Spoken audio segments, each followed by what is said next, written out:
How can you have values, ethical values, without the school of values? How can you have ethical values without an education system that has a curriculum that integrates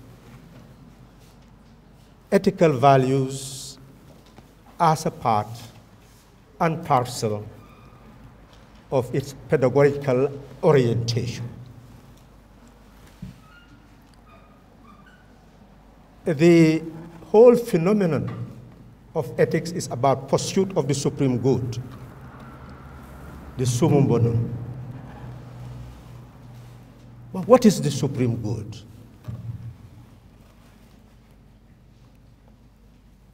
You've asked me to talk about commitment.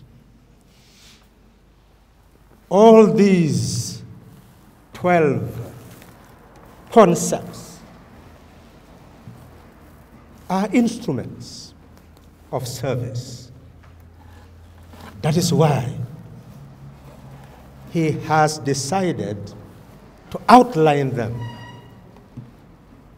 and invite people who can elucidate what each means,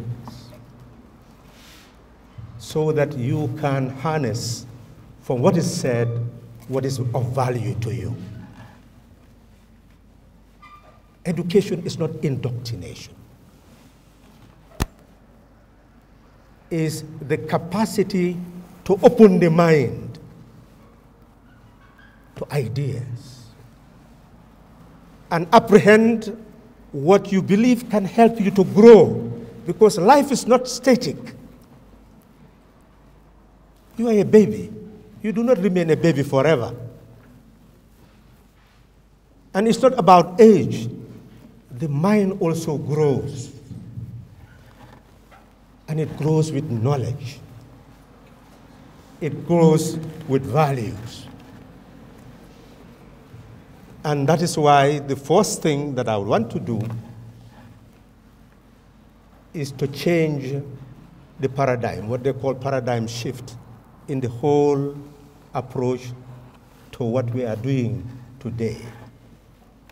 That is assisting a person to consolidate the school of values, school of ethical values, as a unique contribution to the orientation of the Gambian youth.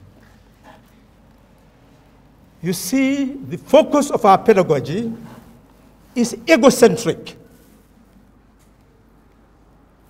When we talk, you look at yourself, your growth, your achievement, to be this person in society. That's where we have gone wrong with our education system.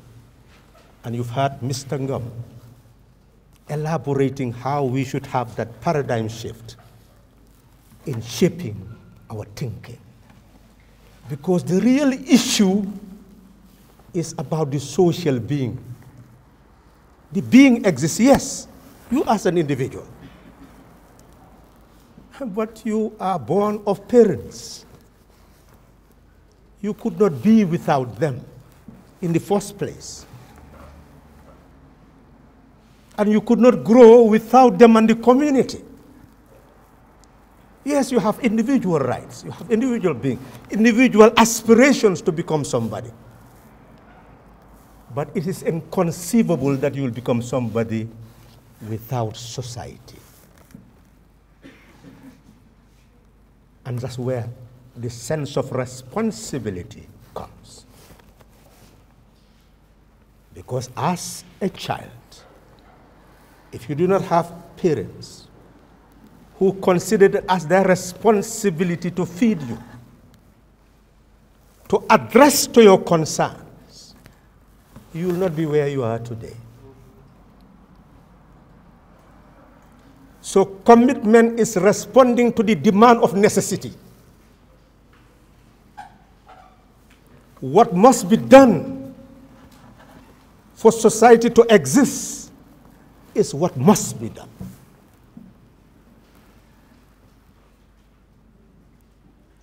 Commitment is demand-driven.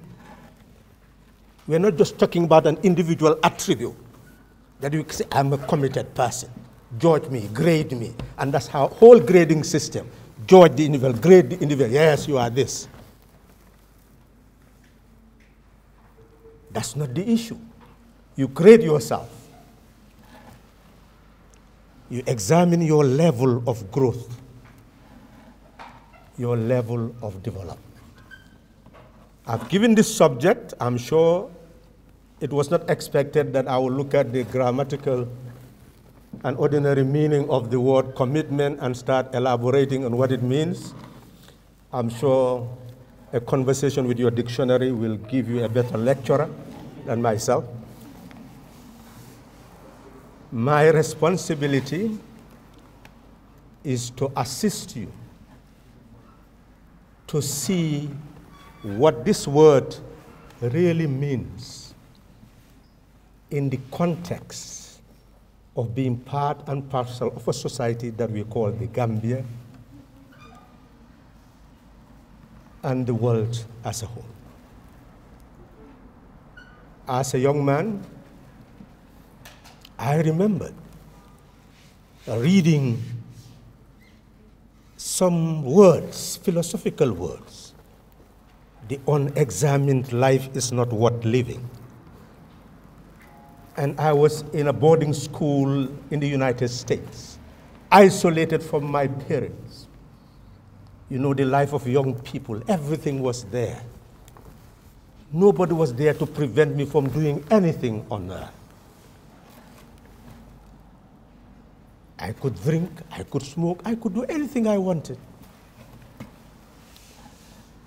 But then looking at this statement, the unexamined life is not worth living, I told myself that now I've found the jewel that I can utilize to be able to guide my life. That whatever I do again, before doing it, I must ask myself, what is the implication? And I was committed to that. But the commitment did not just come out of an individual resolve as we explore the word. The commitment came as a result of purpose. I left here at the age of 16 and a half with inspiration, with a vision. I've mentioned two things so indispensable to commitment. One is purpose. The other is inspiration, but change the inspiration into a vision.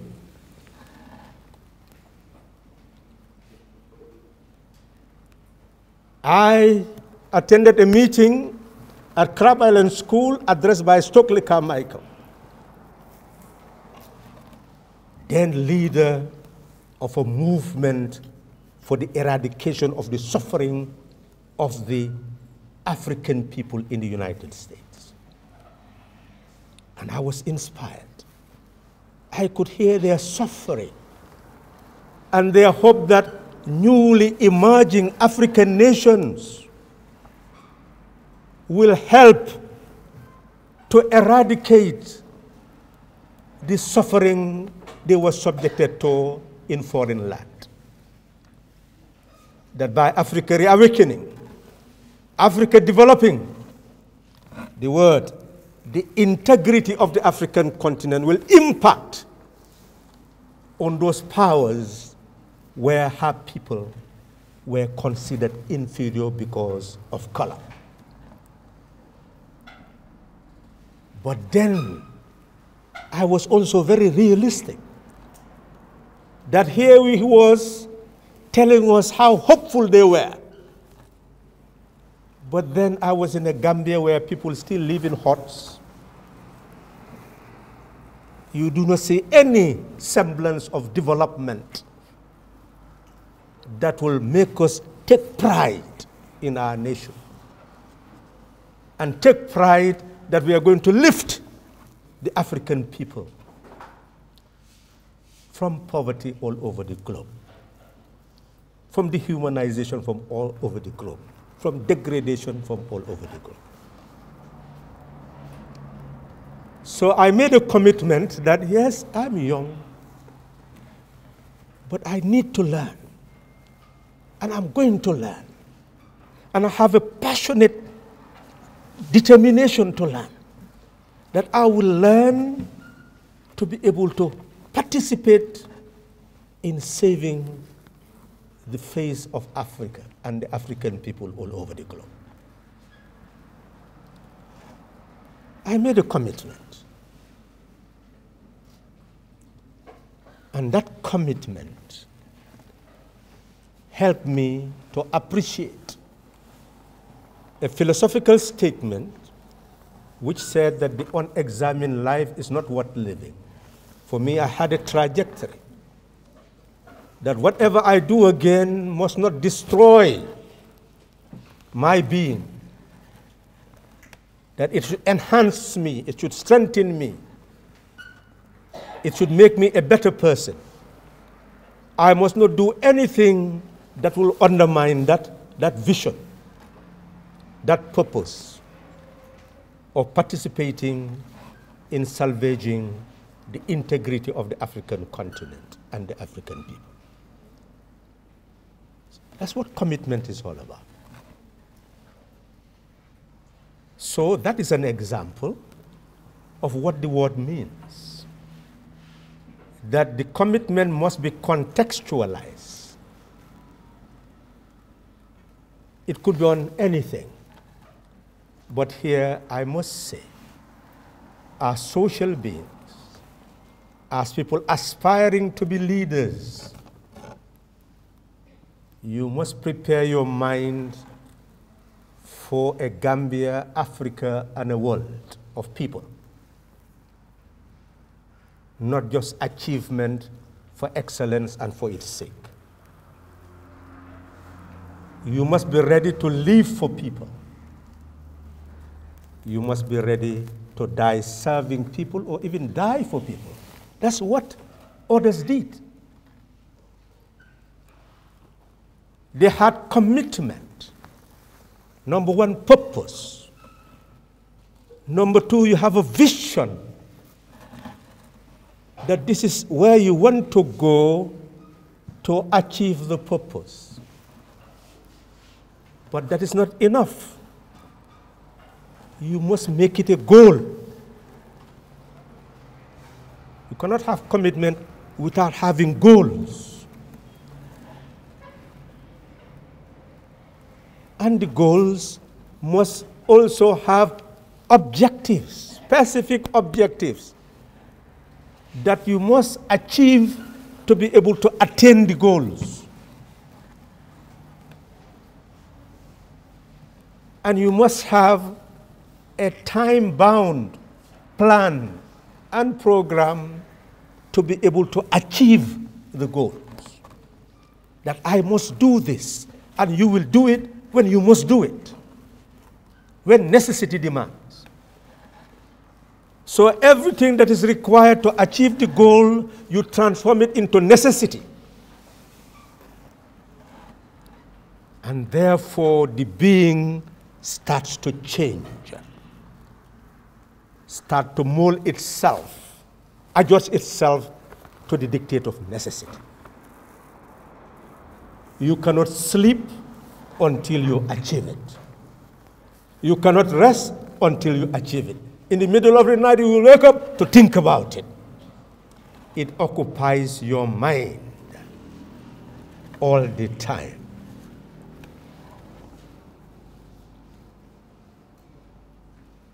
Mr. Ngom has said it. I didn't come to talk about it. But West Coast invited me and they were interviewing me and said, yes, we appreciate how you handled the impasse. And I told them, you see, I was mad. But Peter did not want me to say that. He said, no, you were not mad. We appreciate it. I said, you see, it's madness. He refused to accept what I was saying. He didn't understand. It is being well to love yourself and to want to live. Who would want to harm himself or herself? Who would want to commit suicide? It's madness that makes you to commit suicide. Why would somebody put oneself in a situation where you know this is danger? Any minute they can eliminate you, and you refuse to think about it. It is a different type of madness. Understand me. You see, when you are really committed, you are ready to sacrifice. You are ready to turn your back at your own comfort, at your own survival, to be able to achieve that goal. That's what I mean. It's not just madness in its medical sense. It is self-induced madness, as it were. That is, you toy at danger and you refuse for it to overcome you until you achieve your goal. Then you sit down and take a deep breath. Ha! You know, I could have died. This could have happened. This could have happened. This could have happened. If at that material time you thought about all that, you will not do what you did. You see, that is what commitment is all about. You sign a contract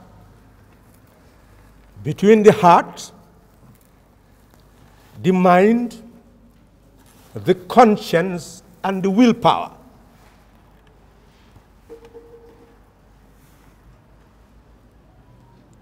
And that contract is what you struggle to fulfill. What the heart wants, your vision, your purpose, your mission. The mind will drive you to it. Your conscience will drive you to it. And your willpower will become cemented. Nobody can push you around. You will not waver. You become focused on purpose. It is that strengthening of the will that you call commitment.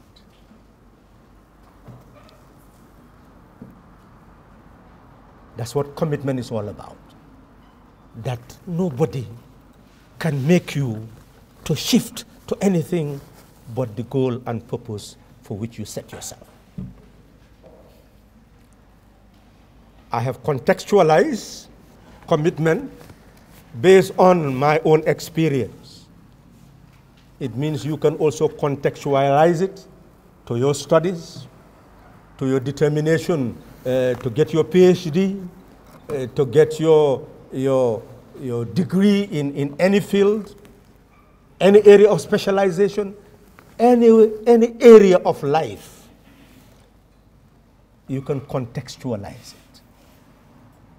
But knowing fully well that whatever context of life, if your purpose is nothing but to live for yourself alone, yes, you will achieve what you want to achieve, but you will not serve the social being, and you will not be of service to society. And that's not why the initiator of this program is initiating this program. The program, I presume, is initiated to prepare you for service to your nation. And service is diverse. It's not only representation at the executive level, at the legislative level, not only service at the judicial level, but service daily in the hospitals, in the schools, in building roads, in cleaning streets, in providing food, in ensuring that whatever we have in this society is quality. To be ready to deliver quality wherever you find yourself. And of course, if you are preparing yourself for service, that must also be contextualized. Initiative the key to be able to run the service, but opportunity is the door to be able to do that. But take the initiative, even if the opportunity is not there at the moment, because it could be there tomorrow. And being sovereign citizens, you must work to make sure that what is not there today is there tomorrow. Because you have been empowered to know that you can be creators of that. You are architects of your own destiny. Not merely spectators of history.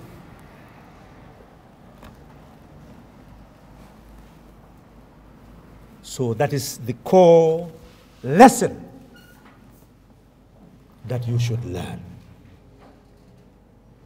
That your starting point is that you are a sovereign social self,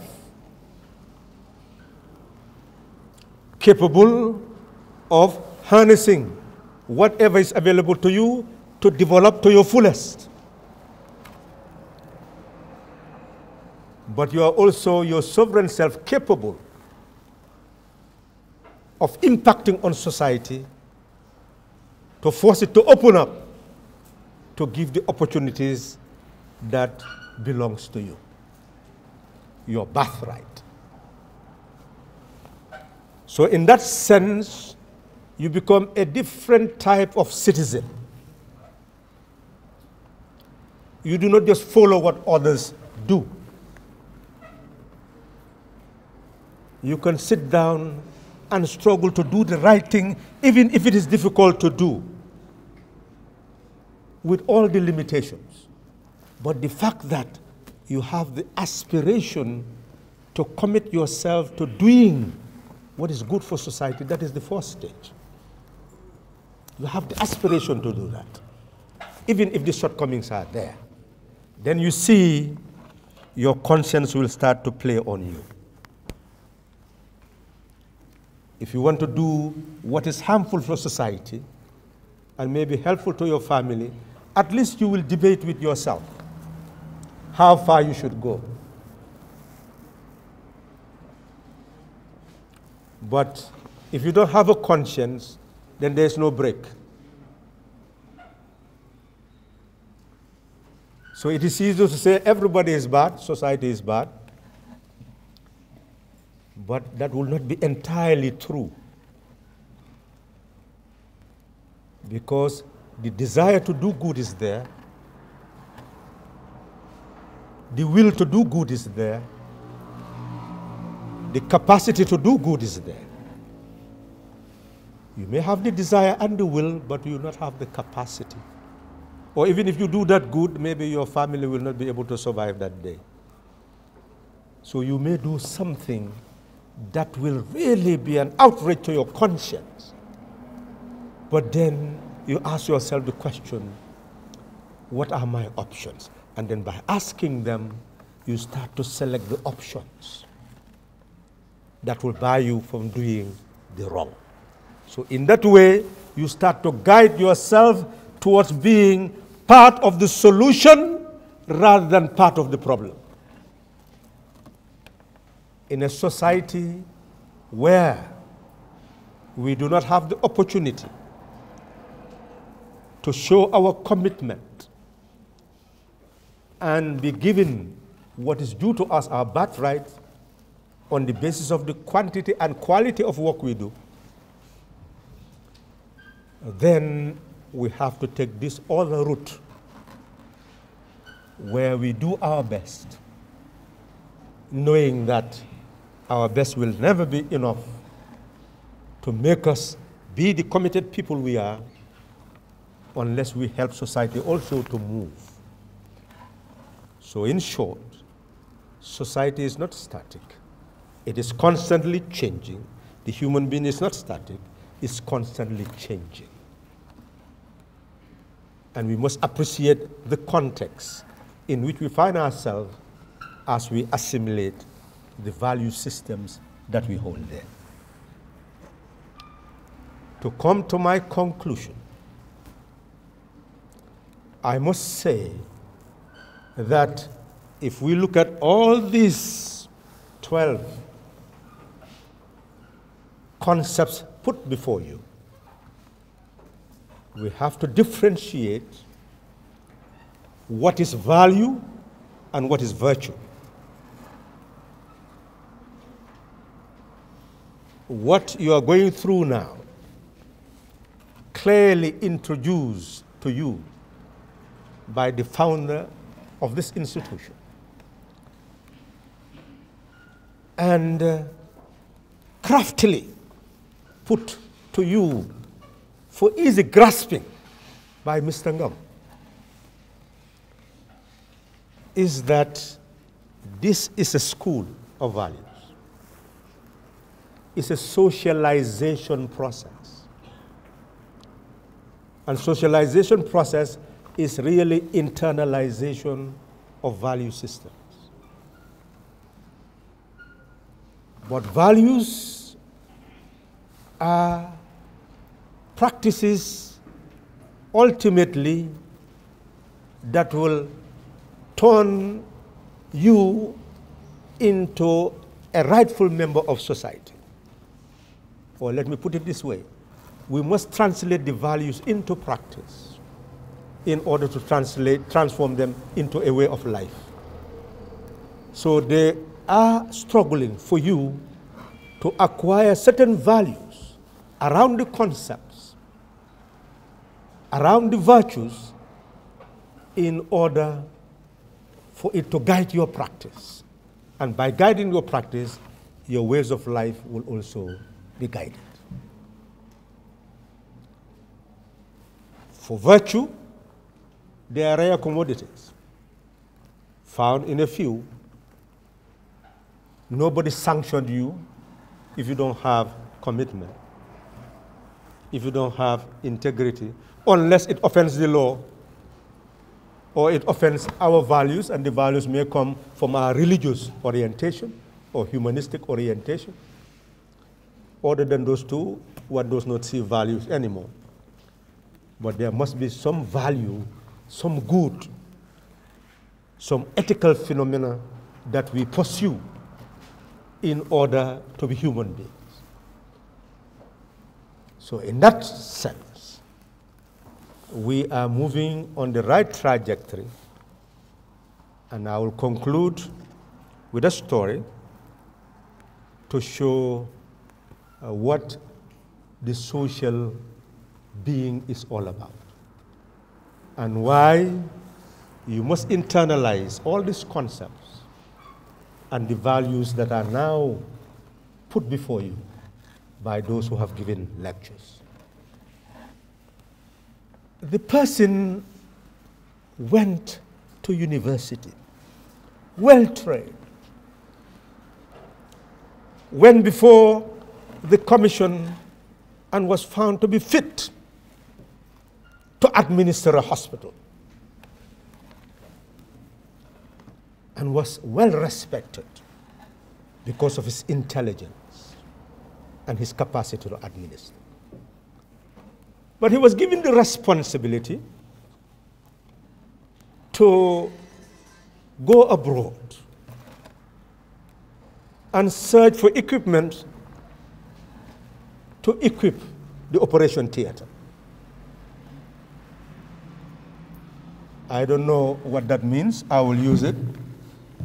He went and claimed to have purchased a state-of-the-art equipment. I'm saying what that means. Maybe you'll teach us. But I think it is now used to show excellence of material. But he didn't buy the state-of-the-art equipment. He bought second-hand equipment. He came, it was celebrated. And of course, it did not take more than 2 months, and he had an accident. They rushed him to the operation theater, and it could not function because spare part that was supposed to be there was not there, and the part that was faulty became very evident within a month. But he was hiding it because of what he did. And he was rushed there. Of course, he could not be saved. They rushed him to the airport, thinking that they can fly him outside of the country. But it was too late. He lost his life. So you see, if we are committed to our society, to our country, the life we save may be ours. Thank you very much.